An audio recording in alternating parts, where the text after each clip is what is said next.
In a shocking turn of events, Pakistan is facing one of the most catastrophic natural disasters in its modern history. Heavy monsoon rains, combined with glacial melt and overflowing rivers, have unleashed unprecedented flooding across the country, leaving vast regions submerged underwater. Punjab, the heartland of Pakistan and its most populous province, has been particularly devastated, with entire towns and villages swallowed by floodwaters. The scale of the disaster is staggering.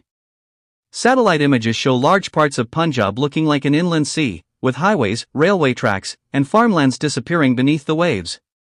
Thousands of homes have been destroyed, bridges collapsed, and basic infrastructure wiped out. According to initial reports from local authorities, millions of people have been directly affected, with hundreds of thousands displaced from their homes, forced to seek refuge in makeshift camps or on higher ground.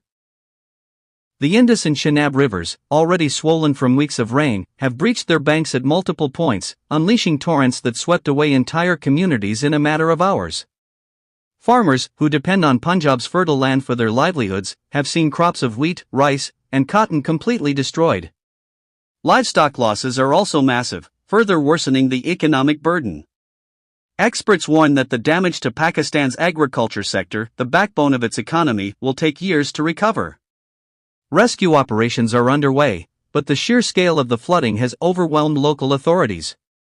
The Pakistani Army, Navy, and Air Force have been deployed for emergency evacuations, using helicopters and boats to reach stranded citizens.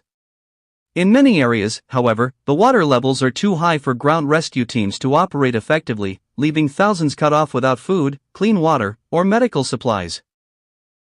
Emergency services are receiving desperate calls from people trapped on rooftops, waiting for help that may take hours or even days to arrive. The human toll is mounting rapidly. Hospitals across Punjab are filled beyond capacity with victims suffering from injuries, waterborne diseases, and malnutrition.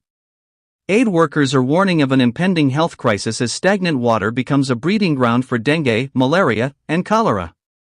Mothers with young children face the harsh reality of scarce clean drinking water, while elderly citizens and disabled individuals remain among the most vulnerable. International organizations and neighboring countries are beginning to respond. The United Nations has expressed deep concern, pledging to mobilize relief efforts as quickly as possible.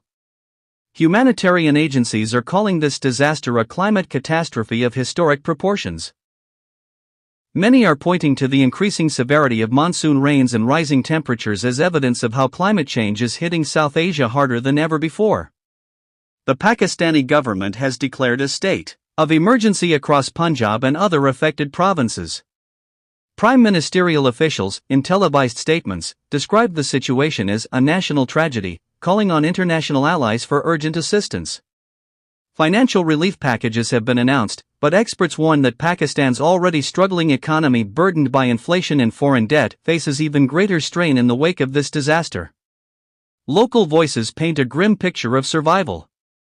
Families recount how the floodwaters surged into their homes in the middle of the night, leaving them only minutes to flee with whatever they could carry.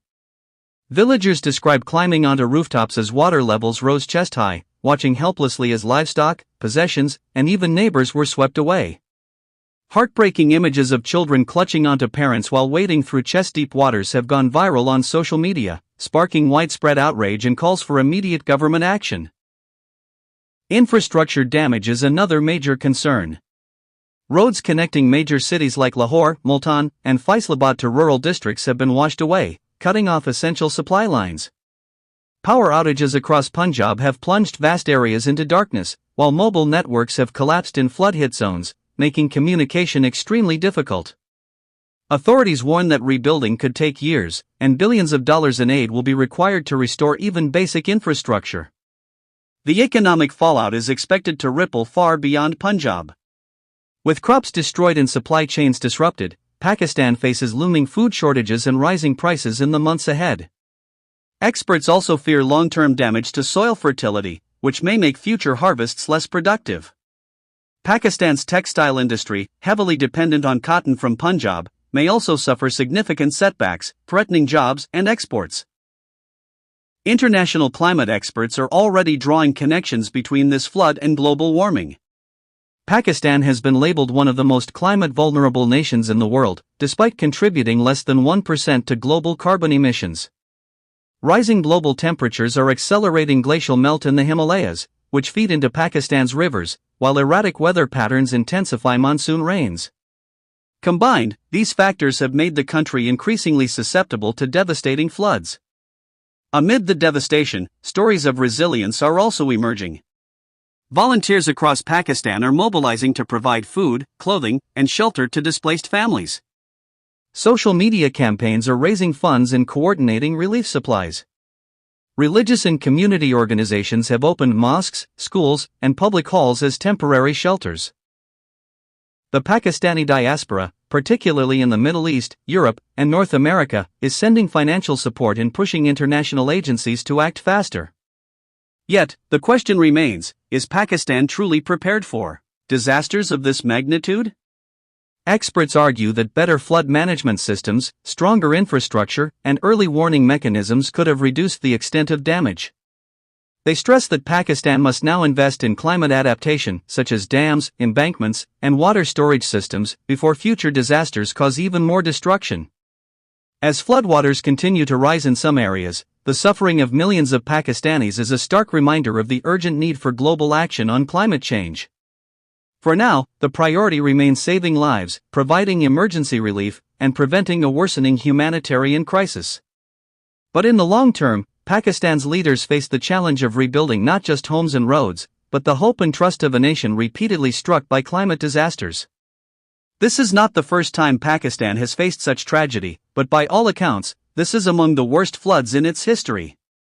Punjab, often called the breadbasket of the nation, lies submerged. Entire communities face the uncertainty of whether they will ever return to their homes. For millions, the flood has not only washed away their possessions but also their sense of security and future. The world watches as Pakistan struggles against nature's fury. The question is no longer whether Pakistan will recover, but how long it will take, and how many more lives will be lost before meaningful action is taken.